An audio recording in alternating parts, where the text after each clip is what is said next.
பொதுக்காலம் 6ஆம் ஞாயிறு. கடவுள் பார்வையும் மனித பார்வையும். இன்றைய நற்செய்தியில் மலை பிரசங்கம் அல்லது சமவெளி பிரசங்கத்தை பற்றித்தான் நாம் தியானிக்கப் போகின்றோம்.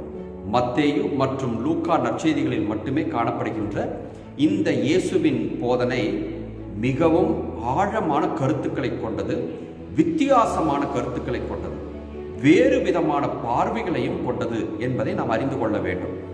இதில் கடவுள் பார்க்கும் பார்வையே வேறு, மனிதன் பார்க்கும் பார்வையே வேறு என்பதைத்தான் இயேசு கிறிஸ்து சுட்டிக்காட்டுகின்றார். அதை பற்றித்தான் நாம் இன்று இந்த பிரசங்கத்தை அடிப்படையாக வைத்து தியானிக்கப் போகின்றோம். கடவுள் பார்வை என்ன, மனித பார்வை என்ன? இன்றைய நற்செய்தியை எடுத்து படித்து பார்க்கும் பொழுது கடவுள் பார்வை என்னவென்று நமக்கு தெரிகின்றது. கடவுள் பார்வையில் 1 ஏழைகள், 2 பட்டினி கிடப்போர், 3 அழுவோர், 4 வெறுப்பு, ஒதுக்கி வைப்பு, பழிச்சொல், இகழ்ச்சியை சந்திப்போர் ஆகிய இந்த மக்கள் அனைவருமே பேறு பெற்றவர்களாக கருதப்படுகின்றார்கள் என்பது தெரிய வருகிறது.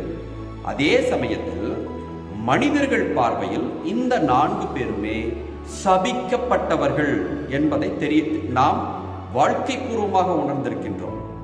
அதுவே மனித பார்வைக்கு செல்வோமே, அதுவும் இன்றைய நற்செய்தியில் தான் சொல்லப்படுகின்றது. 2வது பகுதியில் மனித பார்வையில் 1 செல்வந்தர்கள், 2 உண்டு மகிழ்வோர், 3 சிரித்து மகிழ்வோர், 4 புகழ்ச்சியின் உச்சத்தில் வாழ்வோர் ஆகிய அனைவருமே மனித பார்வையில் பேறு பெற்றவர்கள், உயர்ந்தவர்கள். அதே சமயத்தில் கடவுளது பார்வையில் இந்த 4 பேருமே சபிக்கப்பட்டவர்கள் என்பதை இயேசு கிறிஸ்து மிக தெளிவாக எடுத்து கூறுகின்றார். அன்பார்ந்தவர்களே, இந்த 2 பார்வையையும் ஒப்பிட்டு பார்க்கும் பொழுது உலகம் அனைத்துமே மனித பார்வையில் தான் ஓடிக்கொண்டிருக்கின்றது.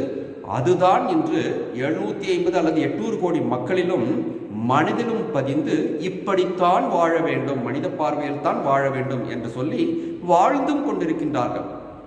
அப்படி இருக்கும் பொழுது கடவுள் பார்வை ஏன் இந்த அளவிற்கு மாறுபட்டிருக்கின்றது?